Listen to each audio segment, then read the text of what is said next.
नमस्कार. श्री स्वामी समर्थ सर्वांना. ताईंनो आणि दादांनो, गुरुपौर्णिमा ही लवकरच येत आहे. 29 जुलैला गुरुपौर्णिमा आहे. तर गुरुपौर्णिमेच्या निमित्ताने गुरुचरित्र पारायण हे कसे करावे, गुरुचरित्राचे महत्त्व काय आहे, नियम काय आहेत, ही संपूर्ण माहिती आपण आजच्या व्हिडिओतून पाहणार आहोत. तर व्हिडिओला स्किप न करता शेवटपर्यंत नक्की पहा. गुरुचरित्र पारायण हे कधी करावे, कसे करावे, नियम काय आहेत, पारायण हे कोणत्या वेळेत केले पाहिजे. तर आता बऱ्याच जणांना हा प्रश्न पडतो की गुरुचरित्र पारायण हे कधी करावे, कसे करावे, गुरुचरित्र पारायणाचे नियम काय आहेत, पारायण हे कोणत्या वेळेत केलं पाहिजे. तर बऱ्याच जणांना माहीत नसते की गुरुचरित्र पारायण हे कसं केलं पाहिजे. परंतु बऱ्याच लोकांनी गुरुचरित्र पारायण हे केले आहे. बऱ्याच लोकांना याची माहितीसुद्धा असते की गुरुचरित्र पारायण हे कसे करावे. काही जणांना तर याचे चमत्कारिक अनुभवसुद्धा आलेत आणि बऱ्याच लोकांच्या इच्छासुद्धा पूर्ण झाल्या आहेत. काही जणांना या गोष्टी माहीत नसतात की पारायण नेमके कसे करावे, त्याचा नियम काय आहेत, अटी काय आहेत, शुभ काळ कोणता, गुरुचरित्र पारायण हे कोणत्या वेळेत करावे, कोणत्या पद्धतीने करावे. तर आजच्या व्हिडिओमधून मी तुम्हाला गुरुचरित्र पारायण हे कसे करायचे ते सांगणार आहे. तर तुम्ही व्हिडिओ हा संपूर्ण बघा. तर मित्रांनो, गुरुचरित्र पारायण करण्यासाठी कोणताच शुभ काळ, शुभ दिवस हा नसतो. तुम्ही कधीही केव्हाही पारायण करू शकता. गुरुपौर्णिमेच्या शुभ मुहूर्तावर श्री गुरुचरित्र पारायण करणे हे अत्यंत फलदायी आणि आध्यात्मिक देणारे मानले जाते. श्री गुरुचरित्र हा ग्रंथ हा अत्यंत प्रभावी आणि जागृत असल्याने त्याचे पारायण करताना विशिष्ट नियम, पद्धती आणि श्रद्धेचे पालन करणे हे गरजेचे आहे. तर गुरुपौर्णिमेला गुरुचरित्र पारायण कसे करावे, पारायणाचा कालावधी आणि नियोजन. गुरुचरित्राचे पारायण हे 7 दिवसांचे असते. सुरुवात कधी करावी. तर ताईंनो आणि दादांनो, गुरुपौर्णिमेच्या दिवशी सांगता करायची असेल तर गुरुपौर्णिमेच्या आधी 7 दिवस म्हणजेच आषाढ शुद्ध नवमीला पारायणाचा संकल्प करून सुरुवात करावी. जर तुम्हाला गुरुपौर्णिमेच्या दिवशीच सुरुवात करायची असेल तर तुम्ही त्या दिवशी संकल्प करून पुढील 7 दिवस देखील पारायण करू शकता. ताईंनो आणि दादांनो, तुम्हाला पारायण लावायचे असेल तर तुम्ही गुरुपौर्णिमेच्या आधी 7 दिवस पारायण हे लावू शकता, जेणेकरून गुरुपौर्णिमेच्या दिवशी त्याची सांगता होईल. तर पारायण लावण्यापूर्वी पूर्वतयारी काय आहे आणि नियम काय पाळायचे आहेत. श्री गुरुचरित्र पारायण करताना कडक नियम हे पाळावे लागतात. शारीरिक आणि मानसिक पावित्र्यता राखणे हे अत्यंत महत्त्वाचे आहे. पारायणाच्या 7 दिवसात संपूर्ण शाकाहारी आणि सात्विक आहार घ्यावा. शक्य असल्यास एकभुक्त राहावे. दिवसातून एकदाच जेवण करावे किंवा हलका आहार घ्यावा, परंतु त्यामध्ये देखील तुम्हाला लसूण, कांदा हा वर्ज्य करावा. पारायण काळात संपूर्ण ब्रह्मचर्याचे पालन करावे. वाचनासाठी एकच जागा आणि एकच आसन निवडावे, कारण संपूर्ण 7 दिवसामध्ये ते आसन हलवू नये. वाचनासाठी एकच जागा आणि एकच आसन हे निश्चित करावे. संपूर्ण 7 दिवस ते आसन जागचं हलवू नये. या काळामध्ये खोटे बोलणे, कोणाची निंदा करणे, रागवणे हे टाळायचे आहे आणि जमिनीवर चटई किंवा घोंगडी टाकून झोपायचं आहे.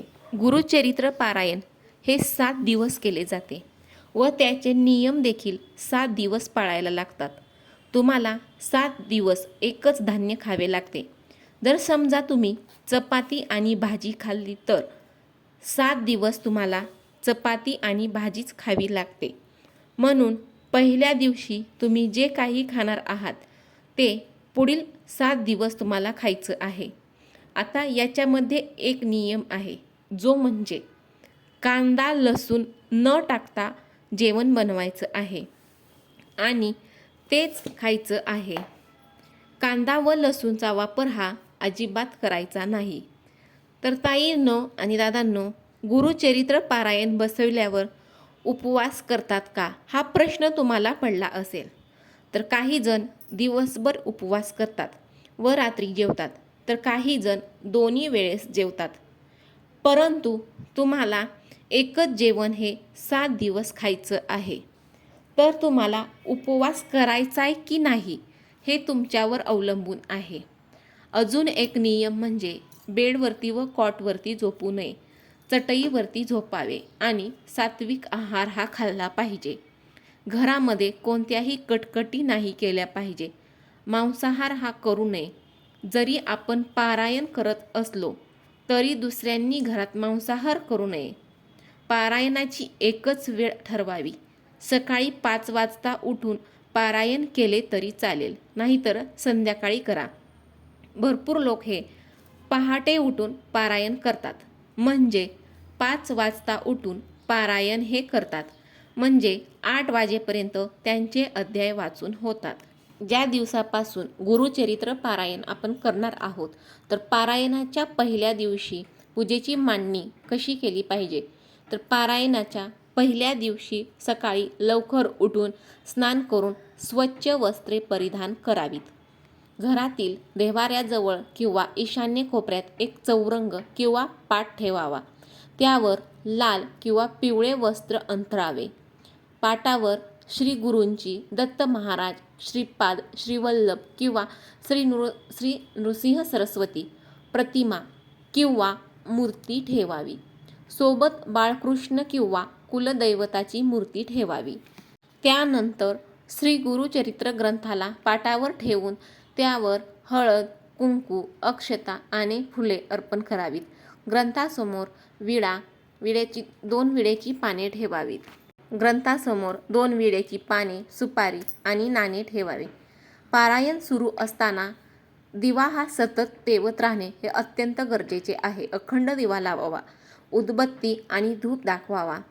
तांब्यात पाणी, दुर्वा, सुपारी आणि नाणे टाकून त्यावर नारळ ठेवून कलश स्थापन करावा. पूजा झाल्यावर हातात अक्षता आणि पाणी घेऊन मनात संकल्प करावा. मी स्वतःचे नाव आणि गोत्र सांगावे. माझ्या कुटुंबाच्या कल्याणासाठी, गुरुभक्तीसाठी तुमची जी काही इच्छा आहे तर ती इच्छा सांगावी. आजपासून मी श्री गुरुचरित्र ग्रंथाचे 7 दिवसांचे पारायण सुरू करत आहे. हे श्री गुरु, माझे हे पारायण निर्विघ्नपणे पूर्ण करून घ्यावे आणि माझ्याकडून काही चूक झाली असेल तर मला क्षमा करावी, असे म्हणून ते पाणी जमिनीवर सोडावे.